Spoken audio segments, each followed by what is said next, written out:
విషయాల మీద రేపు కాంగ్రెస్ పార్టీని తప్పకుండా సభలో నిలదీస్తాం. ఒకసారి మనతో పాటు బీసీ ఇంటలెక్చువల్ ఫోరం నుంచి చిరంజీవులు గారు జాయిన్ అయ్యారు ఫోన్ లైన్ లో. చిరంజీవులు గారు, ఇప్పుడు ప్రభుత్వం రేపు బిల్లు ప్రవేశపెట్టబోతోంది. ఆ బిల్లును గవర్నర్ పంపిస్తారు, తర్వాత జీవో జారీ చేస్తామని చెప్తున్నారు. సో దీనివల్ల సాధ్యపడుతుందా ఈ జీవో ద్వారా? ఇప్పుడు గతంలో కూడా వీళ్ళు బిల్లు పెట్టినారు, తర్వాత గవర్నర్ ఆమోదంతో కేంద్రానికి పంపించారు, 9th షెడ్యూల్లో ఇంక్లూడ్ చేయాలన్నారు. అప్పటికి ఇప్పటికి ఏం పరిస్థితుల్లో ఎలాంటి మార్పులు ఏం లేవు. కానీ ఇదేంటంటే మేము బీసీలకు ఏదో చేస్తున్నాము అని చూపించడానికి కాంగ్రెస్ పార్టీ చేస్తున్నటువంటి ప్రయత్నం తప్ప అందులో ఇంకోటి ఏమీ లేదు. ఎందుకంటే ఇవన్నీ కూడా నిలబడేటువంటి పరిస్థితుల్లో లేవు. తప్పకుండా కోర్టుల ముందు ఇవన్నీ కూడా మళ్ళీ స్క్రూటినీకి నిలబడాల్సి వస్తుంది. సో అప్పుడు ఇబ్బంది జరుగుద్ది.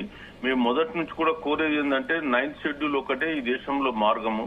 మనం అనేక రాష్ట్రాలలో మీరు 93 తర్వాత దాదాపు 8 రాష్ట్రాలు కూడా ఈ రిజర్వేషన్ ఇష్యూను పెంచితే కోర్టులు కొట్టేసినాయి. మనకు మొన్న కులగణన జరిపి కూడా బీహార్ లో చేస్తే బీహార్ లో కూడా పాట్నా కోర్టు కొట్టేసింది. సో ఇవాళ భారతదేశంలో ఏకైక రాష్ట్రం తమిళనాడు 9వ షెడ్యూల్లో పెట్టుకున్నది కాబట్టి ఈ రోజు రిజర్వేషన్లు బీసీలకు 50, ఎస్సీలకు 18, ఎస్టీలకు 1, 69% అమలు చేస్తున్నారు. మేము అదే కోరినాం. సో దీనివల్ల మాకేం మనకు బీసీలకు పెద్ద ప్రయోజనం ఒరగుతుందని నేను అనుకోను. అది ఒకటే కాదు, ఇప్పుడు కాంగ్రెస్ వాళ్ళు ఇప్పుడు వచ్చిన తర్వాత వాస్తవంగా చూస్తే వీళ్ళు మొదటి బడ్జెట్ లో 9,200 కూర్చోబెట్టి కోట్లకి అలొకేషన్ పెట్టి ఎంత ఖర్చు చేసినారు? కేవలం రెసిడెన్షియల్ స్కూల్స్ మిగతా దాని మీద 2,200 కోట్లు, 4,400 కోట్లు ఖర్చు అయినాయి. కార్పొరేషన్లు దాదాపు వీళ్ళు వచ్చినాక కూడా కొత్తగా ఒక 14-15 కార్పొరేషన్లు చేసినారు. బీసీ కార్పొరేషన్ ఒక్క కార్పొరేషన్ కు ₹1 ఇవ్వలేదు వీళ్ళు. 9,200 కోట్స్ ఇప్పటి వరకు కూడా. మళ్ళీ మొన్న 12,000 కోట్లు ఏదో పెట్టినారు, దాంట్లో కూడా ₹1 ఇవ్వాలి. మాట్లాడితే మాది 3,02,000 కోట్ల బడ్జెట్, మేము అనుకుంటే 1,000 కోట్లు లెక్కన. మరి బీసీలను అనుకోకూడదా మీరు? యువత ఇస్తామని పోనీ డబ్బులు లేని అంశం. కార్పొరేషన్ చైర్మన్లలో ఎవరికి ఇస్తున్నారండి? ఒక్క బీసీలుగా అసలు ఏ పర్సెంటేజ్ ఆఫ్ బీసీల రిప్రజెంటేషన్ ఉంది? ఇవాళ వీళ్ళు ఏమంటున్నారు? రిజర్వేషన్ కోటలు బద్దలు కొట్టేస్తాం మేమన్నారు. వీళ్ళు ఇంత పెద్ద చెప్పిన మాటలు పార్లమెంట్ లో రాహుల్ గాంధీ గారు కూడా ఒక్కరోజు నోరు మెదపలే. ఏదో బీహార్ ఇష్యూ మీద వేరే ఇష్యూల మీద వాళ్ళు పార్లమెంట్ బాయ్కాట్ చేసినారే గానీ మరి 42% ఇక్కడ ఇస్తామని ఒప్పుకున్నాం, కులగన్న చేసినాం, ఓ బిల్లు వచ్చింది, ఇక్కడ పార్లమెంట్ లో మాట్లాడదాం, పార్లమెంట్ ను స్తంభింపజేద్దామనే ఆలోచన ఏదండి? ఇవాళ మేమేమంటామంటే అన్ని పార్టీలు, ఒక కాంగ్రెసే కాదు, ఈవెన్ బీజేపీ కూడా ఏంటంటే వాళ్లకు ఇవ్వాలని ఇష్టం లేదు, మోకాలు అడ్డం పెట్టి ఏదో రకరకాల సాకులు చెప్తున్నారు. అందులో ముస్లింలు ఉన్నారు, వాళ్ళు ఉన్నారని.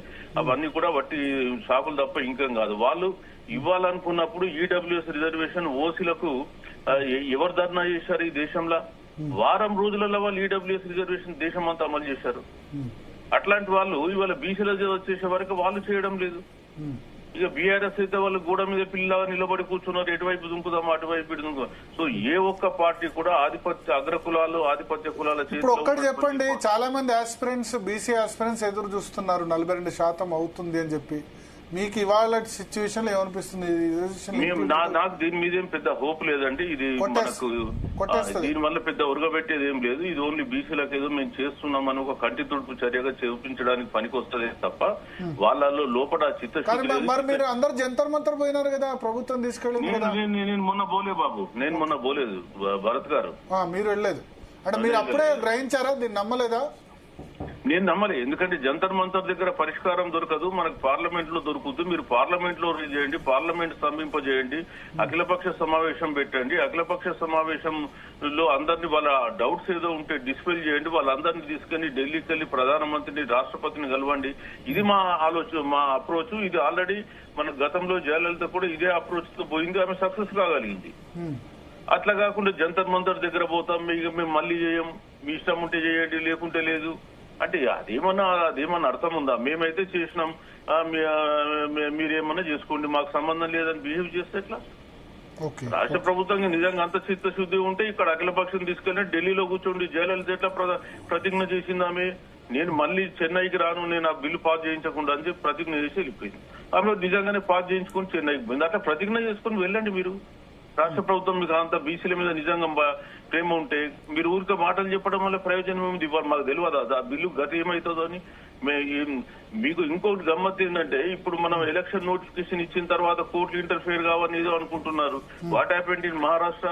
వికాసరావు గావల్కర్ కేసులో ఏం జరిగింది? వికాస్ కిషన్ రావు గావల్కర్ కేసులో నోటిఫికేషన్ వచ్చిన తర్వాత ఎన్నికలు జరిగినాక కూడా రద్దు చేసినారు కోర్టులు. కోర్టు ఎన్నికలు జరిగినాక కూడా రద్దు చేసినారు. కాబట్టి ఇవన్నీ కూడా మనము ముందట ఎగ్జాంపుల్స్ పెట్టుకుని ఆ ఎగ్జాంపుల్స్ మర్చిపోయి మనం మాట్లాడితే మాత్రం ఇది అన్ని కూడా ఏంటంటే ఏదో మేము చేస్తున్నామని చూపించుకోవడానికి ప్రయత్నం తప్ప వాళ్ళ నిజంగా అంతరాత్మలో ఆ చిత్తశుద్ధి లేదని నేను చెప్తున్నాను. ఒక్క నిమిషం లైన్ లో ఉండండి సార్. జూజుల శ్రీనివాస్ గౌడ్ గారు, బీసీ సంక్షేమ సంఘం